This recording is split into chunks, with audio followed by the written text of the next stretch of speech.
This is Minecraft beaten in under 17 seconds.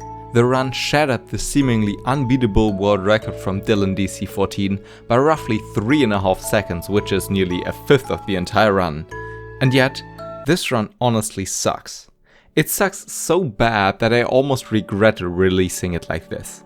I'm sure that after explaining all the time saves which I've missed, you will have the same opinion on this run. So let's get right into it.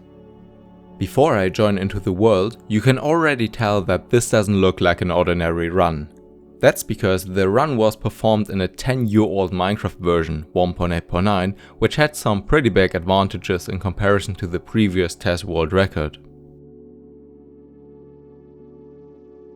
Okay, wait. First of all, I don't even know whether this seed is optimal. The entire seed finding took only a single day, and this also included the coding for the seed finding algorithm.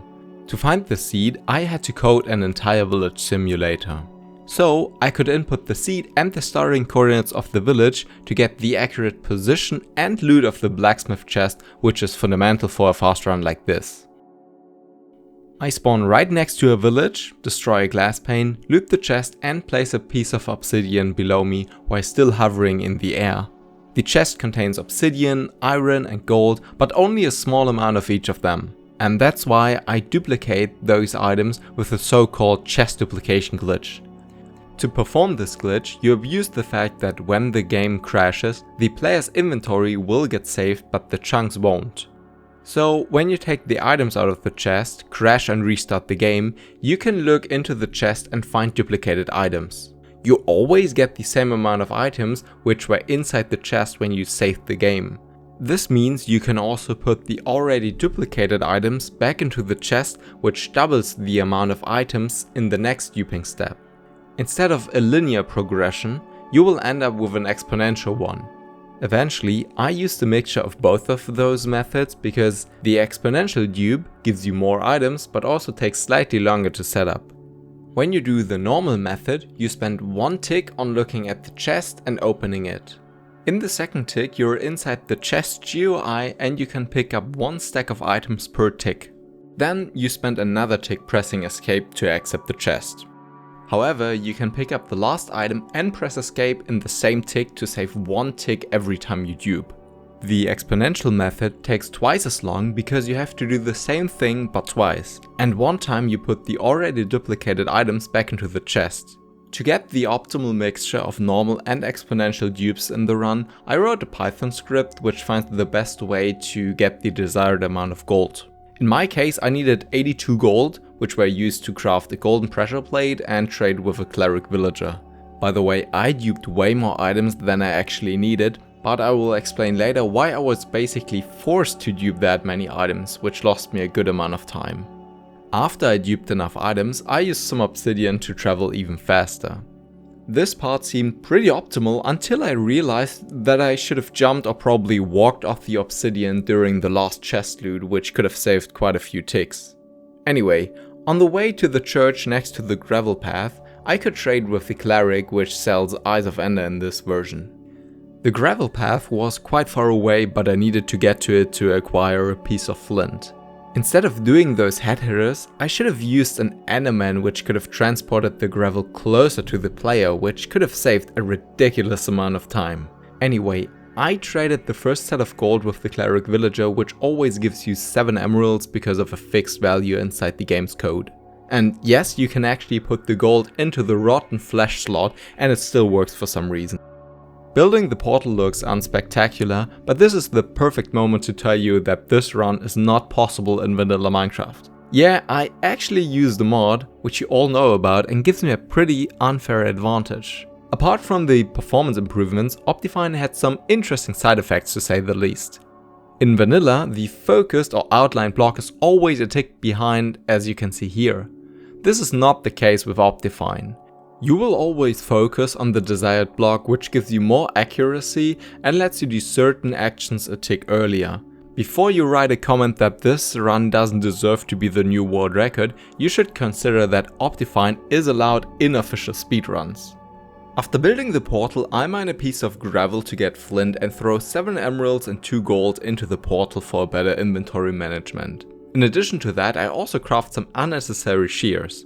I will explain later why I thought the shears will be necessary, and then you will understand why I didn't do it to make the run look a bit more confusing than it already is. During the creation of this task, I totally forgot about the possibility to look into your inventory while sprint jumping. Yes, this is actually possible in this old version and may have changed the route slightly. It works because the client side can only handle a single action within a tick, and this also makes it possible to, for example, bridge while crafting, which is quite cool but not really useful because it's rather slow. Right after crafting the shears, you can see the void for a short moment because I rejoined into the world and it didn't load properly. The thing is, I purposely had to make the world load a bit slower. This way I could move while not all blocks were loaded, and this made me get stuck in the obsidian of the portal. When you're stuck in a block and move into it the entire time, the client side of the game speeds up, which causes you to enter the nether in just 2.5 seconds instead of 4. Definitely not as fast as the portal mechanics in newer versions, but definitely a big time save. I already made a video about this glitch a few months ago. Long story short, the game wants to move you out of the block, and this little movement speeds up the client side by 1 tick. If you do this many times, the ticks really add up. I also had to make sure that the cleric restocked its traits before I left the game. Otherwise, the traits would have stayed locked. While being stuck in the portal, I can trade the rest of my gold and also get some redstone to unlock the final Eye of Ender trade. The second most asked question was, why did I light myself on fire while entering the portal? This has something to do with the damage cooldown and will play a bigger role at the end of the run. While waiting to get teleported, the cleric walks into the nether right after unlocking the final trait. Yet another mob went into the portal, which you couldn't even see on camera. It's an enderman which spawned right under the village and got pushed by a spider into this ravine. This made him burn and teleport around. Initially, I wanted to let him die in the overworld, but I decided that killing the enderman in the nether may be a bit quicker, and it's totally possible for the enderman to do so within 8 seconds. I think the nether section is the part I'm most proud of. It felt perfect until I realized that I lost an insane amount of time to the spawn itself. I was stuck inside the lower part of the nether portal, and that's why I ended up inside the ground in the nether. I should have jumped in the overworld right before getting teleported, because this would have only lost me like 1 or 2 ticks, but would have saved me so much time in the nether. In the nether, it was insanely lucky that there was lava right next to the portal, because otherwise I don't really know how I could have killed the enderman instead. After pushing the enderman into the lava, it dropped the pearl towards me, and while waiting for the pearl to get picked up, I could trade with the villager. Interestingly, every interface input is tick-based except when you switch between trades. Simply said, instead of having to wait in total 4 ticks for the Eye of Ender trade to appear, you can instantly get it by pressing on the arrow in the trading menu multiple times. When picking up the pearl, I do a simple dupe, which is similar to the chest method, but instead of the items laying in a chest, they lay on the ground. I also positioned myself pretty much perfectly to perform multiple glitches at once. Usually you see runners build a second portal in the nether to end up in the portal room. Luckily there is a much faster method which was found by Tel52. If you exit the nether and a pearl hits the ground in the same tick, the game thinks that you exited the nether portal at the pearl's position. The problem is the spatial and time-wise precision. Apart from hitting a very precise spot a couple dozen blocks away, while barely avoiding any collision of the pearl with the terrain, you also have to get teleported in the exact tick when leaving the nether. All of this while performing the faster portal method for the optimal time save. This definitely took a lot of tries to get right. Eventually, I even had to slow down the portal animation by a couple of ticks. This gave me some wiggle room to get everything lined up perfectly. You can see this right here when I stopped walking into the nether portal for a couple of ticks. When the pearl finally hit the ground, I ended up inside the portal room.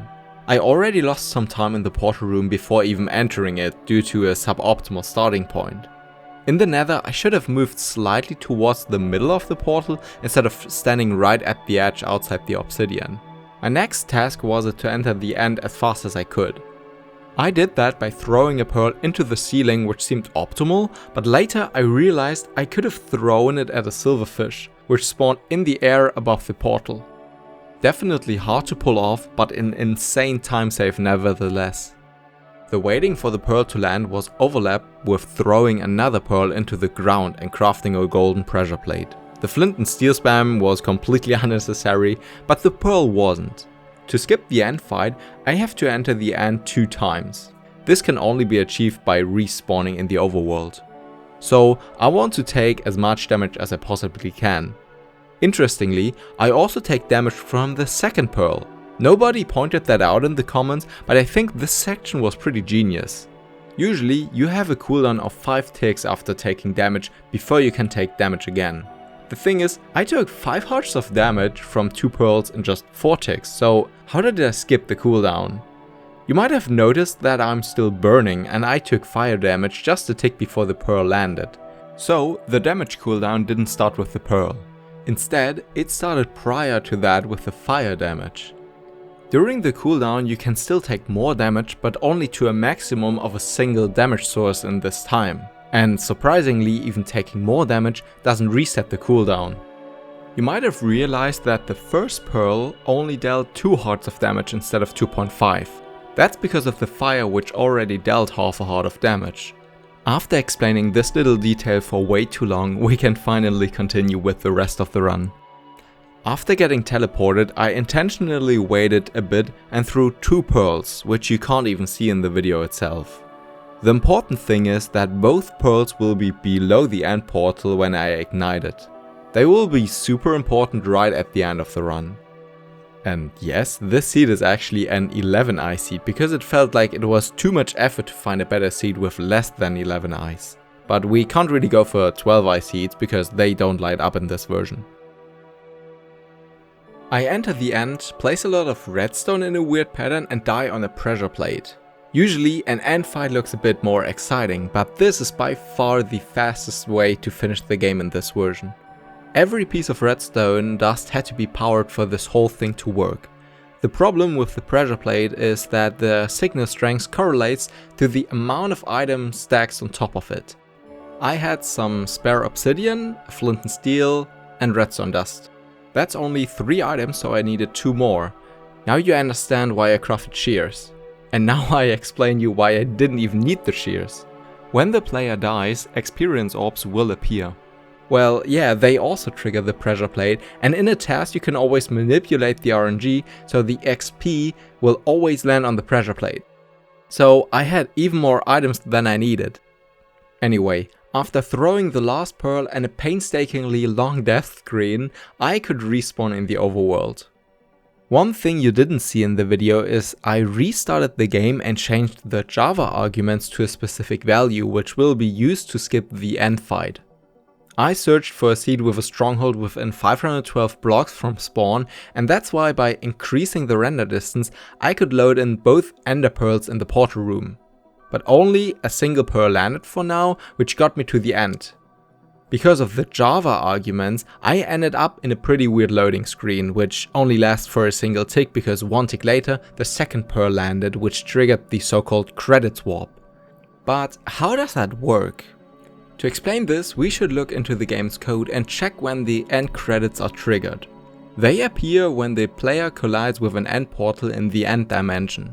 So how do we get an end portal onto the end platform? We don't. Instead, we get the game into a weird state. When you place redstone in this formation, the game can't handle that many actions when the player enters the end, because the end platform gets placed from left to right and therefore causes a lot of internal updates because of the redstone. Usually this is not a problem, but with the modified Java arguments you can't even generate new chunks because it's too much for the game to handle. So when you enter the end, the game gets a little confused and puts you in a weird state. In this state you are partially in the end and partially in the overworld dimension.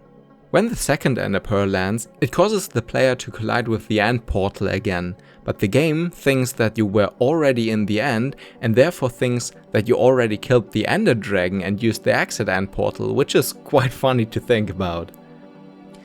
I didn't talk about a single time loss in the end itself because it's perfect. Well, this redstone pattern also works, at least technically. Just a single piece of redstone is actually enough if, instead of changing the Java arguments, you get the state of perma-suppressed redstone dust in a different map. Yeah, you can actually transfer a state of a block across different worlds.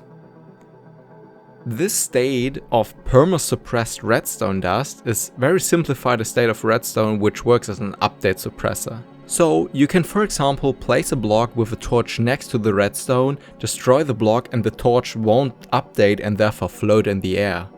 This strategy is faster to perform, requires less items, and there is no crafting involved. The only reason why I didn't do it is because there is no map in 1.8. There's a map for this in 1.12 which is used in glitched speedruns. Myron Irio, the finder of the credit swap, said that he could make a map like this, but it's an enormous amount of work. In case I ever make an updated version of this test, there is a small possibility that someone build a map like this in 1.8, which would save a lot of time. But how much time exactly? Like, how fast can the run get if I implemented every timesave I talked about? I made some rough estimates and I can see the time dropping down to at least 15 seconds. Probably even further down, because you have to consider I was basically the only person working on this run, it was my first test and there are probably a lot more time saves left to discover. For example, Dylan DC14 already told me that he wants to beat it, and in case this run falls someday, I will be there and ready to take it back. See ya.